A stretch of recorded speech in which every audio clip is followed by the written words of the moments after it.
Shabbat shalom. People are in a good mood today. I've always marveled at the power of public opinion. We consider ourselves independent thinkers. We would like to believe that we are strong, original, and creative intellects, but again and again we discover that our fundamental instinct is to conform. We think that our opinions are our own, but more often than not, they are other people's opinions. The tribe tells us what to think. We are conformists by nature. We run with the herd. We're followers. We follow our idols in the millions hanging on every tweet.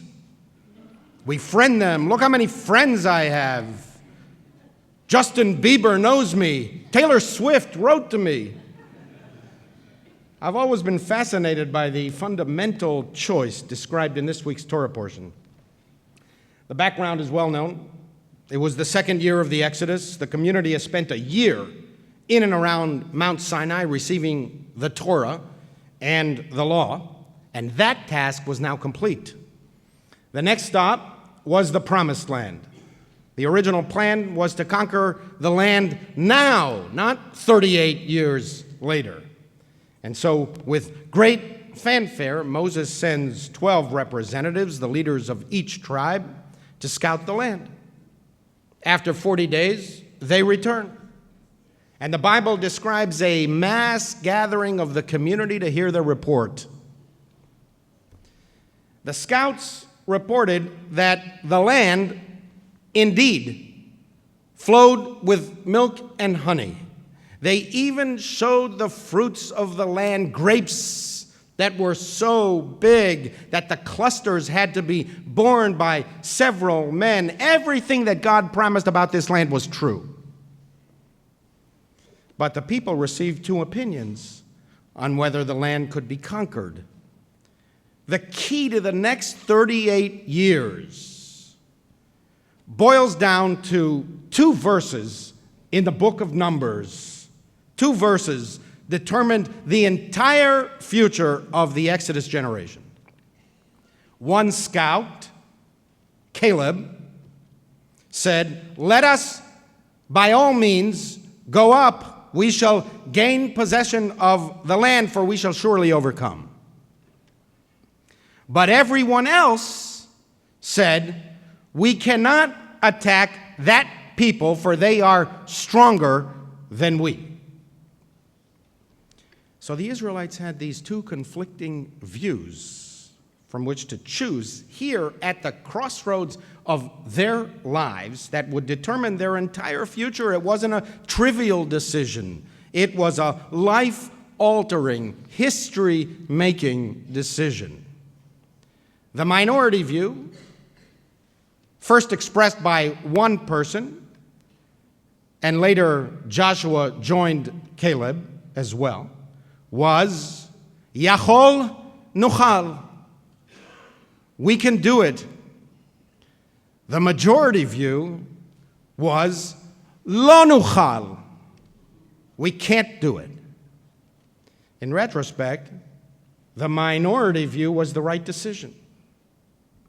The entire Exodus was not about wandering in the wilderness, but was about going home to the Promised Land. 38 years later, it's precisely what the people did. They conquered the land. It wasn't beyond their capacities. They were not grasshoppers. And the people in the land were not giants that could not be overcome. Caleb was right. It goes without saying that this was the view that Moses favored. It was the reason that he sent the scouts in the first place. The mission was not really a military mission, and thus the scouts were not really spies. They were the heads of the tribes. The group was huge, hardly a secret intelligence unit doing reconnaissance. Upon their departure, there was celebration and a lot of noise. Banners were flying. You can almost envision the bands playing. It wasn't a SEAL reconnaissance mission under cover of darkness and stealth.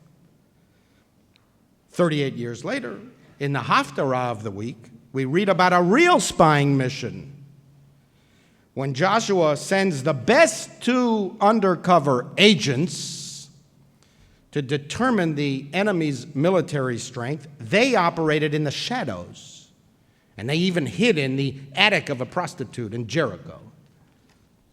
These guys in our parsha, they weren't selected for their military prowess because their mission wasn't a military one. It was a political mission to shape public opinion. Moses knew what we know. Human beings are conformists. What better way to rally the community than to have the leaders of each tribe urge what Caleb came back and urged: let us go up and gain possession of the land, for we shall surely overcome. Except that Moses didn't anticipate that this mission to shape public opinion would go disastrously wrong.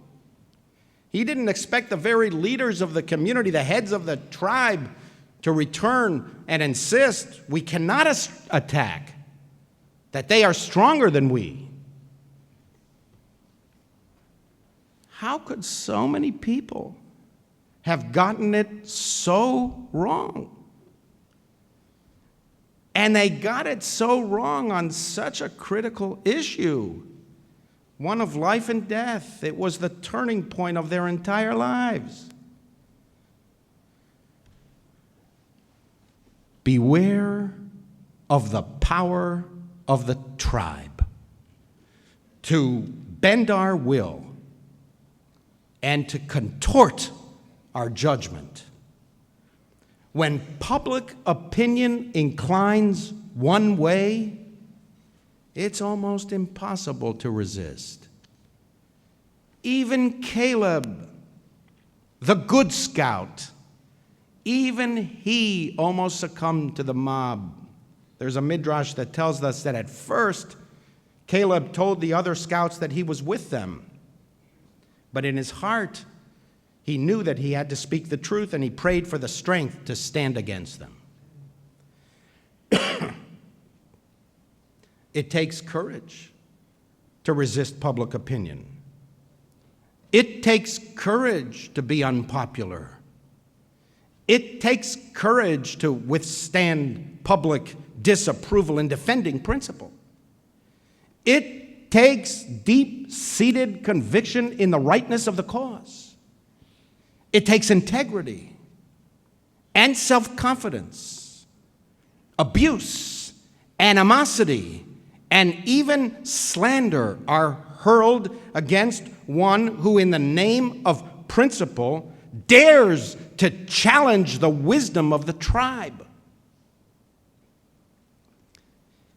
Beware of the mob,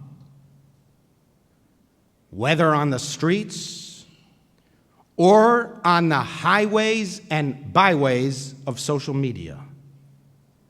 Beware of the rush to judgment. Even in democracies, especially in democracy, where speech is free and where the majority rules, we consign enormous authority to the power of speech. We elect people on the basis of their capacity to sway the crowds. And orators sway crowds not by appealing to reason, but to emotion.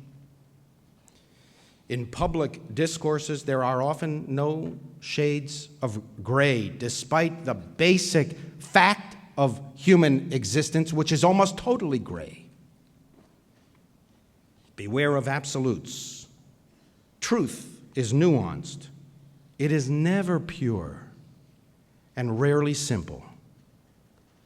Beware that while, of course, we uphold majority rule, the majority is not always right.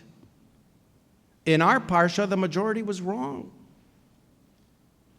Popular opinion does not imply correct opinion, and correct opinion does not imply politically correct opinion. Of course, we uphold free speech, but given our nature to conform, speech can be coercive as well, a form of censorship.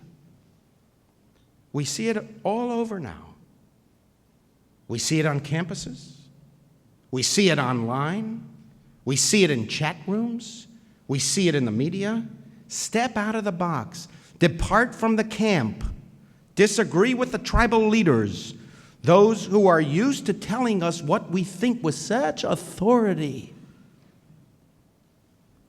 Dabble in some independent thoughts that is at odds with the orthodoxy of the camp. And an avalanche of ostracism comes your way. The tribe has absolutist tendencies. Tribal leaders are often incapable of seeing any middle ground. Groups are not independent. Groups enforce. Groupthink is what led to 40 years of wandering in the wilderness. Beware of confusing feelings with facts, relationships with rights. We're so focused on feelings nowadays. It goes without saying that I believe in feelings too. It goes without saying that we should not purposely offend people. Our tradition is very clear about our responsibilities to uphold the dignity of others and to avoid embarrassing or offending people. And we spend a lot of time here painstakingly teaching this value and hopefully living up to it. At least we try. But there's too much emphasis today on feelings. That's what the 10 tribal leaders did in the Parsha. They scared the people. They played on emotions, on fear. Of course, feelings are important. Of course, we should be empathetic. But free societies are based on rights. Good societies are based on principles that are long-lasting, not feelings which may be the fashion of the moment. You offend me, you hurt my feelings, is not the end of the discussion. Sometimes the health of a society requires saying things that are offensive to you. And sometimes we are offended by the wrong things. And sometimes we are not offended enough by what is truly offensive.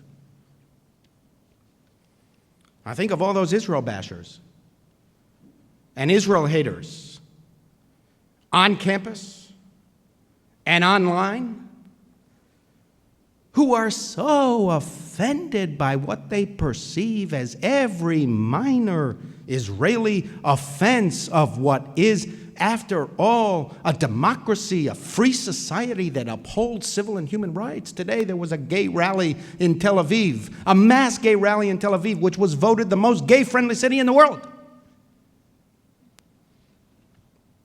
And yet,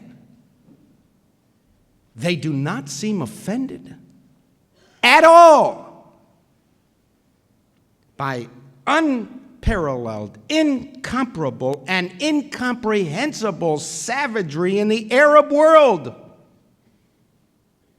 They do not seem offended at all at the depravity in so much of the Muslim world.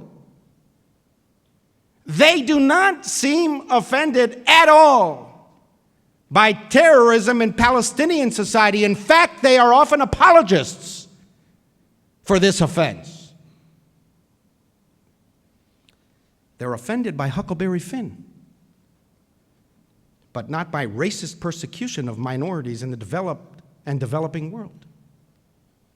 They're offended by sons and lovers, but not by misogynistic regimes that brutally suppress women.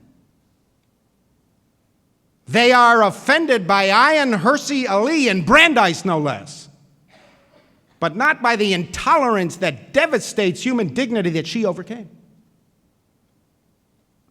They're so sensitive to hostile environments and are so silent regarding the hostile environments that condemn half of humanity to misery, poverty, and despair. Such a surfeit of passion, such feeling for feelings, and such a deficiency of feeling regarding what is truly offensive. The Midrash clarifies that even those who silently disagreed with the majority view of the 10 tribal leaders, even they were sentenced to die in the wilderness because they didn't speak up. Speak up, show up, and stand up.